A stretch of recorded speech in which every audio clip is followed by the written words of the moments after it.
nós já vamos meditar na palavra do Senhor. Vamos lá. Pega a sua Bíblia.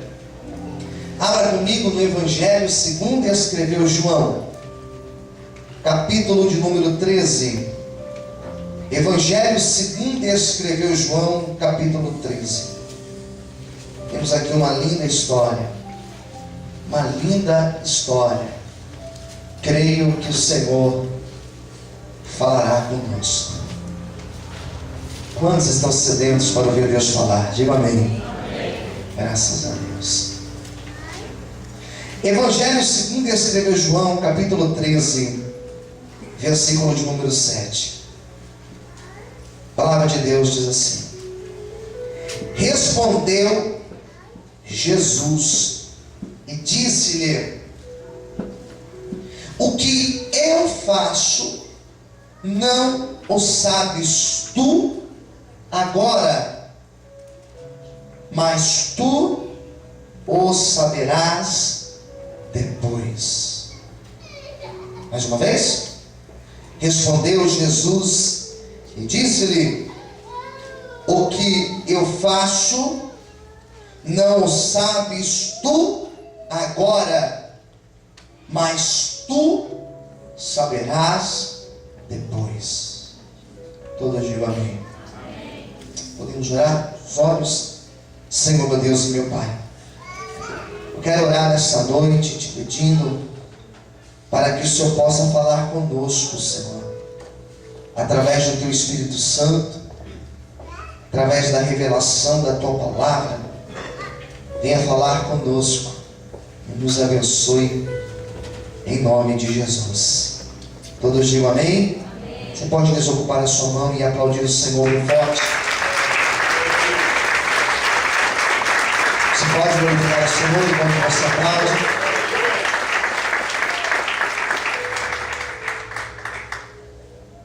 Uma das verdades da vida: ninguém sabe de tudo, ninguém entende de tudo, ninguém conhece de tudo, ninguém domina todos os assuntos. Posso conhecer de alguma coisa bem, eu posso dominar um assunto muito bem, mas eu não vou conhecer tudo das outras coisas. Eu posso me inclinar a estudar acerca de algo, gastar tempo, gastar anos da minha vida para estudar algo, e para outras coisas eu não vou saber nada. Talvez na época de escola você dominou uma matéria. Talvez na época da escola você conheceu bem de uma matéria, e de outras talvez você não conheceu nada ou quase nada. De algumas talvez você até tem recordações, mas de outras talvez você nem lembra por onde começar a falar sobre elas. Porque é uma questão de interesse.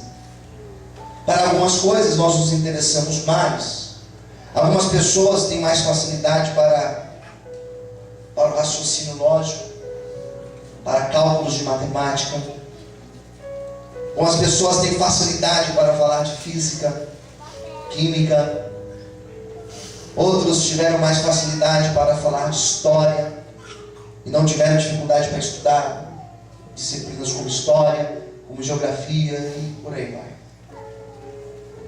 Uma coisa é fato: não conhecemos de tudo, não sabemos de tudo. E falar sobre Deus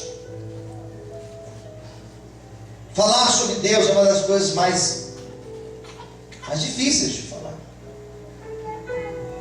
Não é fácil falar sobre Deus, porque eu posso falar daquilo que eu aprendo estudando, daquilo que eu aprendo lendo livros, lendo teorias. Eu posso falar disso, mas não significa que eu conheço alguma coisa sobre Deus. Eu posso falar daquilo que eu ouvi pessoas com os testemunhos. Eu poderia abrir aqui hoje meia hora do culto para nós falarmos testemunhos, e nós vamos ouvir alguém dizendo de uma cura que teve, nós vamos ouvir um outro alguém dizendo de uma porta de emprego que foi aberta, e maravilha por isso. Nós vamos ouvir alguém dizendo aí que o filho estava doente, o filho foi curado. Mas não significa que nós conhecemos Deus. Podemos frequentar a igreja, podemos fazer parte dos grupos da igreja, podemos ser assíduos nos cultos, ouvir a programação de rádio todos os dias, e mesmo assim eu não vou poder dizer, eu conheço Deus, porque eu ouço o pastor pregando, eu ouço lá o teólogo falando, eu ouço lá a missionária falando, e eu conheço sobre Deus. Não, pouco nós conhecemos sobre Deus. O que ainda podemos falar, que é muito raso, é falarmos das nossas experiências com Deus. Eu posso falar que hoje acerca das minhas experiências com Deus. Eu posso hoje dedicar tempo para falar do que Deus fez na minha vida. E talvez alguns ficarão até surpresos. Poxa, pastor, que bênção. Quantas coisas que Deus já fez na tua vida. Eu posso falar disso. Conhecemos Deus na nossa vivência com Ele, no caminhar da nossa história, nos nossos dias, nas nossas lutas, nos nossos problemas. Conhecemos um pouco mais sobre Deus. E quando eu leio João, quando eu leio os evangelhos, em especial o evangelho de João, e eu vejo Cristo, da maneira que Ele viveu, da maneira que Ele se relacionou, o que Ele ensinou, eu preciso ler isso dizendo, esse aqui, Ele é o meu Deus. Quem está entendendo, diga amém. O Jesus que andou nas ruas da Galileia, Ele é meu Deus. A minha concepção diz isso, que quando eu leio Ele conversando com uma mulher samaritana, e Ele não julgando essa mulher pelos seus erros, pelos seus crimes, pelo seu pecado, eu falo, esse é o meu Jesus. É por Ele que eu me apaixonei, é por Ele que eu me entreguei a minha vida, é para Ele que eu faço tudo o que eu faço. E João, ele tem essa ideia. O Evangelho de João vai mostrar Jesus como Deus. Repita comigo, o Evangelho de João, ele vai mostrar Jesus como Deus. Amém.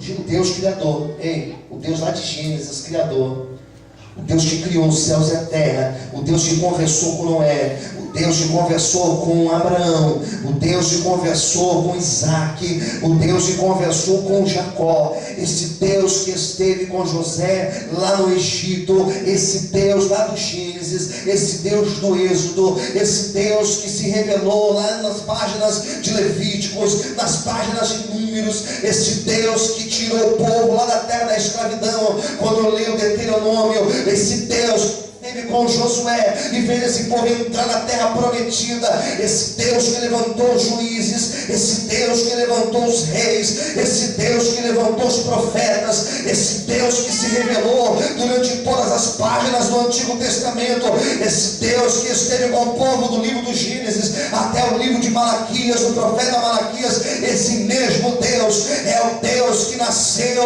lá na Galileia, é o mesmo Deus que nasceu de uma maneira mais simples e mais humilde possível. Não nasceu dentro de um palácio, mas nasceu numa manjedoura, nasceu num lugar simples, para mostrar que Ele é o Criador dos céus e da terra, para mostrar que Ele não é glorificado pelas mãos dos homens, nem pelas coisas dos homens, nem por aquilo que os homens possuem. Ele é glorificado por aquilo que Ele é, o Senhor da história, o Senhor Criador de todas as coisas, o mesmo Deus que se revelou em todo o Antigo Testamento, é o mesmo Deus que eu estou pregando aqui nessa noite, chamado Jesus Cristo, o nosso Salvador e o nosso Redentor. Quantos amam esse Jesus? Levanta a mão para o céu e aplauda e exalte a mão. Aleluia. João então escreve nos seus primeiros versículos, que por Ele foram criadas todas as coisas, que Ele é o alfa e o ômega, Ele é o princípio e o fim, que por Ele tudo que existe, existiu, e sem Ele nada do que existe, existiria. João vai falar que o nosso Jesus, Ele é o Criador de todas as coisas. Virando a página, nós chegamos no capítulo 2. E no capítulo 2 nós temos esse Jesus, Deus Criador. Esse Jesus agora, que se esvaziou de si mesmo, assumiu forma de servo. Ele vai a um casamento em Caná da Galileia. Diz a Bíblia que chegando nesse casamento faltava o vinho, que era um dos elementos principais das festas dos judeus. A mãe de Jesus chega para ele e diz: Jesus, acabou o vinho. E Jesus olha para ela e fala assim: mas o que eu tenho contigo, mulher? E a Bíblia vai dizer que ela chega ao mestre-sala, ao responsável em servir as pessoas. Olhe para cá, não se distraia. Ele chega para o mestre-sala, ela chega para o mestre-sala e diz: olha, faça tudo o que ele vos disser. Ele pede água, e quando ele pega a água, diz a Bíblia que ele abençoa aquela água. E o primeiro milagre que Jesus Cristo fez foi transformar a água em vinho. O primeiro milagre foi o milagre da transformação. O primeiro milagre que acontece na vida daquela pessoa que levanta sua mão e aceita Jesus Cristo é o milagre de ser transformado. Este culto aqui é um culto onde se reúnem pessoas, homens e mulheres que foram transformados, que estão no processo de transformação do Senhor, que um dia já tiveram uma vida de crime, mas eles não têm mais. Um dia tiveram uma vida de vícios, mas hoje não tem mais. Um dia teve uma vida de prostituição, mas hoje não tem mais. Por quê, pastor? Nós somos melhores do que os demais? Não, a diferença é que nós servimos um Jesus que está vivo e é poderoso para transformar e regenerar o homem. Quantos foram transformados por Jesus? Levanta a sua mão, glorifica e aplauda Ele bem forte. Aleluia! Você pode glorificar o Senhor. Olha para a pessoa que está ao seu lado, diga para ela: parece que você foi transformado por Jesus. Será que foi transformado? Olha bem para ele, dá uma medida nele aí, irmão. Olha bem para a cara dele. Se ele tiver com a camisa do Corinthians, fala: Jesus vai fazer ela por completo. Capítulo 3 de João. Jesus conversa com um grande rabino na época chamado Nicodemos, um grande entendido da lei. Jesus chega para ele e fala assim: olha, meu, necessário vos era nascer de novo. Mas como eu vou nascer de novo, Senhor? Ele ironiza: como eu vou nascer de novo? Como eu vou voltar para o ventre da minha mãe? Eu já sou um homem adulto. E Jesus fala do batismo e fala da regeneração que o batismo traz para a pessoa. O batismo, ele traz a transformação. Essa transformação que precisa ocorrer nas nossas vidas. Não adianta simplesmente vir e sair da igreja, ir e sair dos cultos. Precisamos ser transformados por Deus. Caminhando mais para frente, nós temos o capítulo 4, onde vai mostrar um dos diálogos mais lindos da Bíblia, na minha opinião. Jesus conversando com uma mulher samaritana. Ele com os 12 que chegam lá em Samaria. Diz a Bíblia que existia um poço de água. E o poço naquela época era o ponto principal de uma cidade.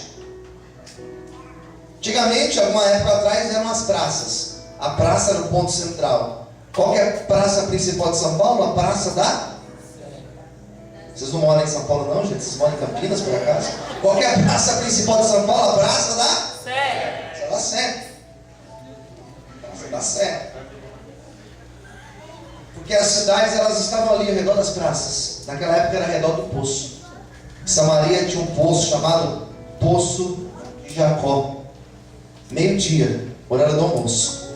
Ninguém buscava água ao meio-dia. Meio-dia era de fazer comida e almoçar. Diz a Bíblia que Jesus estava com fome e chegou para os discípulos e falou assim: olha, procurem um lugar, busquem um marmitex para a gente. Estou com fome. Tem dinheiro? Pergunta para o tesoureiro aí. Era Judas. Tem dinheiro? Tem um troco aqui. Então vai lá e busca um marmitex. Eu vou esperar aqui, está calor demais. Diz a Bíblia que veio uma mulher com um vaso, parou ao lado do poço, colocou o vaso e começou a pegar água. Jesus olhou para aquela mulher e falou assim: moça, dá um pouco de água. Ela parou de pegar água, olhou para ele e falou assim, na mente dela, ele está querendo graça comigo. Vai perguntar meu telefone e meu Face. Mente dela. Naquela época já tinha, pastor, já nos moldes deles, né? Deveria ter. Como que você, sendo judeu, você fala comigo que sou uma mulher samaritana?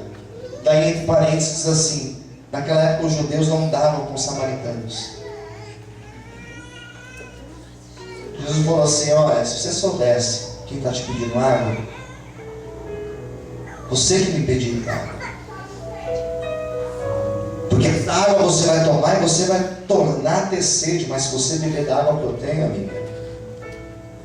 Ela falou assim: então quer dizer que você é maior que o nosso pai Jacó, que cavou esse poço, que bebeu ele e o gado dele desse poço, e até hoje nós bebemos desse poço? Será que por acaso você é maior que Jacó? Jesus deu risada.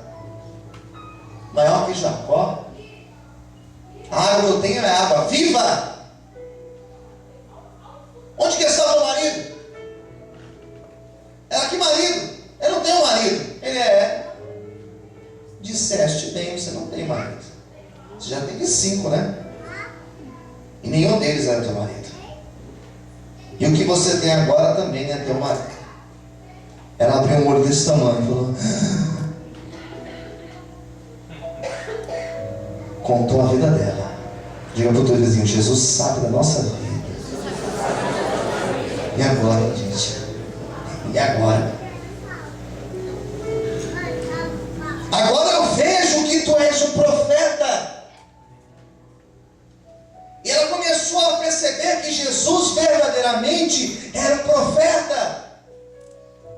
E Jesus começa a dialogar com ela, falando sobre a água viva e falando sobre a adoração verdadeira.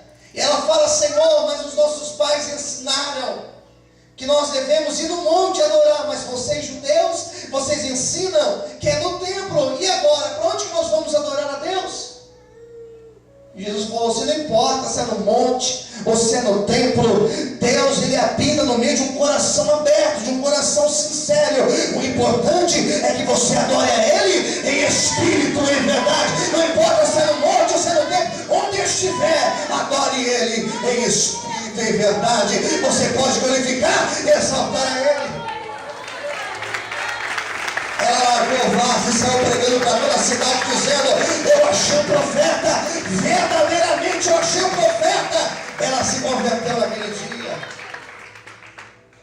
João 5, nós temos a cura de um paralítico, e nós poderíamos ficar aqui caminhando e falando de cada capítulo. Eu vou ficar aqui até da hora pregando, eu já preciso encerrar meu horário. Meu Deus, Jesus ensinou através dos seus milagres, através das suas pregações e principalmente através das suas atitudes. A maior lição que nós deixamos por intermédio das nossas atitudes. Você que tem filho, seus filhos te observam. Você que é casado, esposa observa, esposa observa você. Jesus deu um exemplo. Ele tinha ressuscitado Lázaro, estava nos últimos dias de vida.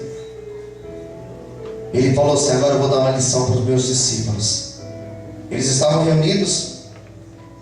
Nessa altura, já tinha sido ungido por Maria. E nessa altura, ele chega para os seus discípulos, os 12 ali reunidos numa sala. Ele tira a sua túnica. Ele pega uma toalha. E ele amarra a toalha na cintura. Sabe aquele aventalzinho que a gente usa? Ele amarra assim, um avental. Pega uma bacia com água. E os discípulos ali sentados. Ele falou: senta aí vocês 12 aí. Tira a sandália. Ele vai lá e traz a vasilha. Coloca aqui no canto. Senta. Quem que você é? João, eu? Vem aqui, senta aí. Descalço. Tirou daqui o pé. Começou a lavar os pés. Os discípulos olharam assim.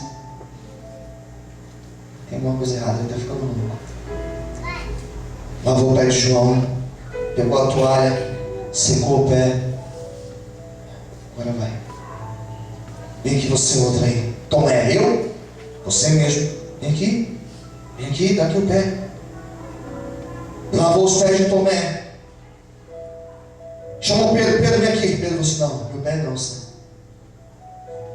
Ninguém tinha coragem de falar, ninguém estava entendendo nada, mas ninguém teve coragem de falar. Pedro falou assim, Senhor, peraí, está errado esse negócio aqui, Senhor. Os meus pés o Senhor não vai lavar, Senhor. Era nós que deveríamos estar fazendo isso com o Senhor, porque isso lavar pé é coisa de servo fazer. Como o Senhor vai lavar os meus pés? Jesus falou assim, Pedro, se eu não lavar o teu pé, rapaz, você não tem parte comigo. Pedro falou assim, então lava meus pés. Se quiser lavar a cabeça, lava. Se quiser lavar minhas mãos, se quiser me dar um banho, pode dar um banho. É só os pés, Pedro. Vem aqui, dá aqui os pés. Lavou os pés de Pedro. Lavou os pés de Judas. Lavou os pés dos 12. Quem entendeu, diga amém. Eles ficaram olhando para aquilo sem entender. E Jesus deixou para eles algumas lições. Quais lições que nós vamos aprender nessa noite? Jesus foi o exemplo de humildade. Seja humilde nos seus relacionamentos. Seja humilde em reconhecer que aquilo que temos, que aquilo que nós possuímos provém de Deus, veio dele e para a glória do nome dele. Se aquilo que eu tenho hoje é para glorificar, para exaltar ao nome do Senhor. Humildade é eu reconhecer que eu preciso sim da presença e da misericórdia do Senhor sobre a minha vida. Amém? Você pode glorificar e aplaudir a Deus nessa noite? Aleluia! Dois. Se eu quero ser discípulo, tenho que fazer igual o meu mestre. Jesus falou, façam igual. Faça igual. Por que fazer igual? Porque nós temos que seguir o exemplo de Cristo. Pergunte para a pessoa que está ao seu lado, qual exemplo você tem seguido? Qual exemplo que nós temos seguido? Exemplo do que se prega aí fora? O exemplo que a gente assiste na televisão? O exemplo da nossa geração, que é uma geração descompromissada, uma geração que busca prazeres rápidos, uma geração apressada, acostumada com as coisas rápidas da vida. É assim que nós vamos nos relacionar com Deus? Não. É o relacionamento dele, Senhor, e eu servo, eu vim para servir, diz a Bíblia. Terceiro e último lugar, o exemplo de ser servo. Diga para a pessoa que está ao seu lado, nós precisamos ser servos. E eu me pergunto e pergunto a você, de que maneira nós estamos servindo? De que maneira que nós temos servido a nossa família na igreja? Os obreiros, de que maneira vocês estão servindo a obra de Deus? De que maneira que você tem visto o trabalho nas ruas, o trabalho com os dependentes químicos? Você tem servido para isso de alguma forma, de alguma maneira? Foram esses exemplos que Jesus deixou nesse ato que ele teve. Mas o versículo que eu destaquei foi o versículo 7. E eu quero reler com você. Ele fala o seguinte no versículo 7. E essa última expressão falou muito comigo. O que eu faço, não sabes tu agora, mas tu saberás depois. Nós não entendemos o agir de Deus. Diga para a pessoa que está do outro lado, nós não entendemos o agir de Deus. Eu estou desde ontem, queridos, com essa palavra no meu coração. Preguei de algo próximo a isso, sobre o agir de Deus. E acerca do agir de Deus, eu tenho aprendido que aquilo que Deus faz, eu não entendo, não vejo, mas Deus, Ele está trabalhando ao nosso favor. E diz a Bíblia que tudo aquilo que Deus faz é para o meu bem, coopera para o meu bem. Eu quero nessa noite dizer para você que estou aqui murmurando, você que estou aqui reclamando e dizendo, eu acho que Deus não está me vendo, eu acho que Deus não está me ouvindo, porque eu estou orando e eu não estou vendo o agir de Deus. Você pode não estar vendo, mas eu te asseguro que Deus, Ele está trabalhando a teu favor, e lá na frente você vai entender que o agir de Deus, Ele é grande na tua vida. Quantos podem glorificar e exaltar o nome de Deus? Aplauda o Senhor essa noite. Aleluia. Sabe o que eu entendi sobre o agir de Deus? Que eu também não entendo. A regra que Deus usa para exaltar e para abater. Diga para o teu irmão do lado, o mesmo Deus que exalta. Está fraquinho, mais forte, diga o mesmo Deus que exalta. O mesmo Deus que abate. Não existe ninguém na face da terra que esteja totalmente blindado, que possa dizer, daqui de onde eu estou, eu não caio. Não existe ninguém que esteja numa situação que ele possa dizer, aqui Deus não pode me tocar, Deus não pode me atingir. Não existe homem, não existe império, não existe poder, não existe ninguém que pode dizer, Deus não pode me abater, porque se Deus Ele quiser, Ele abate o do maior. Se Ele quiser, Ele abate aquele que se acha mais arrogante. Se Ele quiser, Ele abate como Ele fez Nabucodonosor. E esse mesmo Deus que abate, Ele é um Deus poderoso, que não importa o buraco que a pessoa esteja, não importa o poço que ela esteja enfiado, se Deus quer exaltar, Ele pega essa pessoa, tira ele de baixo, tira ele do lamaçal do pecado, tira ele da situação de calamidade e exalta ele, para que o nome dele seja exaltado e glorificado. Nesta noite, Deus, Ele vai levantar pessoas aqui para mostrar que é Deus na tua vida. Quantos podem aplaudir e exaltar o Senhor? O Deus que abate, Ele também exalta. O Deus que abate, Ele também exalta e mostra que é Deus. Deus vai exaltar pessoas aqui que têm sido humilhadas. Diga para quem está ao seu lado, por esses dias, com mais fé, diga, por esses dias, Deus vai te mostrar, vai mostrar que Ele é o Senhor que exalta. Quem crê nisso, diga amém. Você pode aplaudir o Senhor essa noite. Consegue dar glória a Deus? Quando a Bíblia fala que nós não entendemos o operar de Deus, a Bíblia está dizendo que o agir de Deus acontece em um tempo diferente do nosso. Deus tem o tempo certo para exaltar as nossas vidas. Deus tem o tempo certo para cumprir a promessa dele na tua vida. Olha para o teu irmão e diga, tudo vai acontecer dentro do tempo de Deus. Amém? Você pode ter colocado tempo para algumas coisas, metas para algumas coisas, mas no tempo do Senhor tudo se fará perfeito. No Eclesiastes capítulo 3 diz, a versículo 1 a seguir, existe um tempo determinado para todas as coisas, tempo de plantar, tempo de colher, tempo de você arrancar o que se plantou, tempo de você chorar, tempo de você abraçar, deixar de abraçar. E na última parte diz assim, em seu tempo Deus fez tudo formoso. Versículo 10 diz que Deus, Ele faz tudo perfeito em seu tempo. Por isso, se hoje você entrou aqui ansioso, dizendo, Deus, parece que a minha hora nunca chega, Deus, parece que nada muda, levanta sua mão para o céu. Talvez você entrou aqui dizendo, Deus, parece que a minha vez nunca vem. Eu vi irmão contando testemunho, eu vi a outra irmã contando, eu vi meu vizinho contando, mas parece que a minha vez nunca chega. Deus, nessa noite Ele manda dizer que a tua vez está chegando, porque o tempo dele vai se cumprir na tua vida. Todas as promessas, em nome de Jesus. Só quem acredita, glorifique e aplauda o Senhor nessa noite bem forte. Aleluia.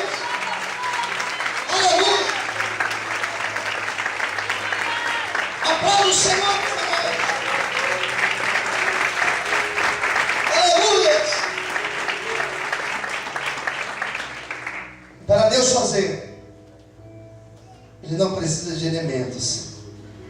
da existência aquilo que não existe. Eu não entendo o agir de Deus. Jesus estava dizendo, vocês não entendem hoje, mas amanhã você vai entender. Hoje você talvez não está entendendo porque uma porta fechou, porque alguém se afastou, porque a decepção veio, porque aquela resposta não veio como você gostaria de vir. Hoje você não entende. Só que no dia de amanhã, quando Deus cumprir a promessa dele, você vai olhar para trás e você vai dizer verdadeiramente, o Senhor é fiel. Ele fez o melhor acontecer na minha vida. Deus, Ele está te preparando para que o melhor dele aconteça na tua vida. Quem recebe esta palavra, diga amém. Se você crê nisso, glorifica mais uma vez e aplauda. Exalte o nome do Senhor essa noite. Meu tempo já foi, queridos. Eu quero orar por você. Vamos ficar em pé. Falei demais hoje. Mas eu queria que Deus falou com cada um aqui nessa noite.